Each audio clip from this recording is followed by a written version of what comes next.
嗨，亲爱的书友们，欢迎来到书海时光，一个为你每日推荐好书的心灵驿站。赶快关注我们，一起畅游书海，让阅读点亮每一天的精彩。大家好，今天我们要一起探讨一本充满哲思与人生智慧的书籍《黄兰路》。这本书的作者是葡萄牙著名作家费尔南多·佩索阿，他被誉为欧洲现代主义的核心人物。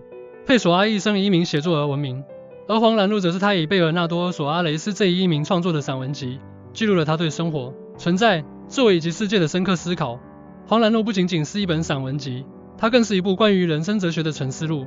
在这本书中，佩索阿以细腻的笔触和深邃的洞察力，探讨了我们在现代社会中常常感到的焦虑、迷茫和不安。他通过文字，带领我们走进一个充满矛盾和复杂性的内心世界，帮助我们更好地理解自己、理解生活。对于读者来说，黄兰路可能带来的是一种心灵的震撼和思想的启迪。它让我们意识到，黄兰并不是一种需要被克服的情绪，而是一种需要被理解和接纳的存在状态。通过阅读这本书，我们或许能够找到一种与黄兰共处的方式，甚至从中汲取力量，获得内心的平静和满足。在开始深入探讨这本书之前，我想先问大家一个问题：在我们忙碌的生活中，是否有过那么一刻，突然感到一种莫名的焦虑和不安？是否有过那么一瞬间，对自己的生活和存在产生过怀疑？这种情绪，我们称之为黄兰。而今天我们要探讨的，正是如何面对和理解这种黄兰。让我们来看一个名人事例。著名心理学家卡尔·荣格在中年时经历了一次精神危机，他称之为中年危机。在这段时间里，他感到极度的迷茫和不安，甚至一度怀疑自己的职业和生活选择。然而，正是通过这次危机，荣格开始深入探索自己的内心世界，最终创立了分析心理学。这个例子告诉我们，黄兰并不可怕，它可能是我们人生中一次重要的转折点。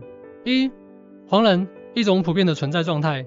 在《黄兰路》中，佩索阿首先探讨了黄兰作为一种普遍的存在状态。他认为，黄兰并不是一种需要被克服的情绪，而是一种我们每个人都必须面对的现实。佩索阿认为，现代社会的快节奏和高度竞争性，使得人们常常感到一种无形的压力和焦虑。这种压力和焦虑源于我们对未来的不确定性和对自身存在的怀疑。佩索阿通过文字揭示了这种普遍存在的黄兰情绪，并试图引导读者去正视和理解它。佩索阿建议，我们可以通过冥想和自我反思，来更好地理解和接纳自己的黄兰情绪。每天花一些时间，静下心来，思考自己的生活和存在状态，可以帮助我们找到内心的平静和满足。佩索阿在书中写道，黄兰是我们存在的一部分，它让我们更深刻地理解自己。这句话提醒我们，黄兰并不是一种需要被消除的情绪，而是一种需要被理解和接纳的存在状态。自我认知通往内心平静的钥匙。在《黄兰路》中，佩索阿强调了自我认知的重要性。他认为，只有通过深入了解自己，我们才能找到真正的内心平静。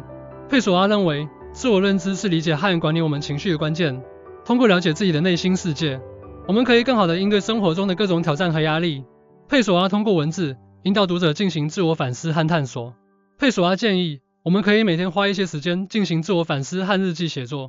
通过记录自己的思想和感受，我们可以更清晰地了解自己的内心世界。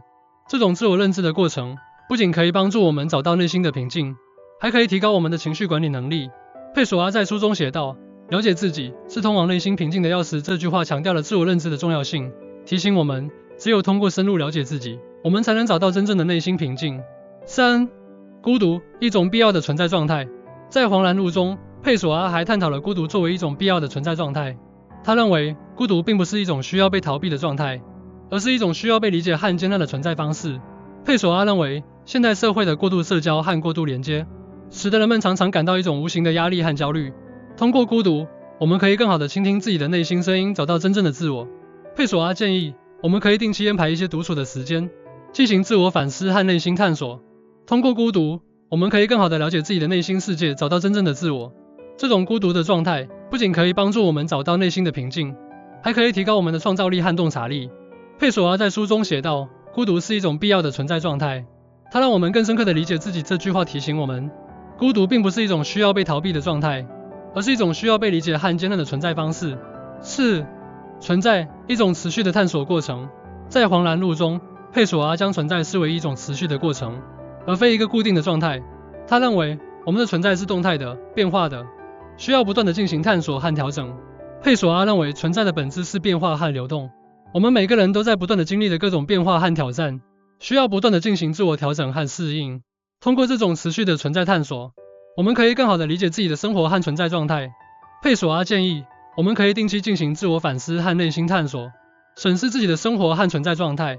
通过这种持续的存在探索，我们可以更好地应对生活中的各种变化和挑战，找到真正的内心平静和满足。佩索阿在书中写道，存在是一种持续的过程，而非一个固定的状态。这句话提醒我们，我们的存在是动态的、变化的，需要不断地进行探索和调整。接受，一种智慧的生活态度。在黄兰录中，佩索阿强调了接受的重要性。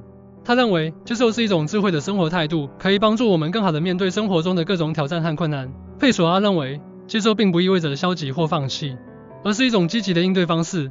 通过接受，我们可以更好地理解和管理自己的情绪，找到内心的平静和满足。佩索阿建议，我们可以练习接受的态度，面对生活中的各种挑战和困难。通过接受，我们可以减少内心的焦虑和压力，找到一种与生活和谐共处的方式。这种接受的态度不仅可以帮助我们找到内心的平静，还可以提高我们的情绪管理能力和生活质量。佩索阿在书中写道，接受是一种智慧的生活态度。它让我们更深刻地理解生活。这句话提醒我们，接受并不是一种消极的状态，而是一种积极的应对方式。通过以上对黄兰录的探讨，我们可以看到，这本书不仅仅是一本关于哲学思考的散文集，更是一部关于人生智慧的沉思录。它教会我们如何面对和理解自己的黄兰情绪，如何通过自我认知和孤独找到内心的平静和满足。亲爱的读者，如果你也曾感到过黄兰和迷茫，那么我强烈推荐你阅读《黄兰录》。这本书将带领你走进一个充满哲思和智慧的世界，帮助你更好地理解自己，理解生活。希望大家能够从中汲取力量，找到属于自己的内心平静和满足。记住，黄兰并不可怕，它是我们存在的一部分。通过阅读《黄兰录》，你将学会如何与黄兰共处，甚至从中汲取力量，获得内心的平静和满足。让我们一起勇敢地面对生活中的各种挑战和困难，迎接更加美好的未来。谢谢大家的聆听，希望你们在阅读《黄兰录》的过程中，能够找到属于自己的智慧和力量。祝大家阅读愉快，生活幸福。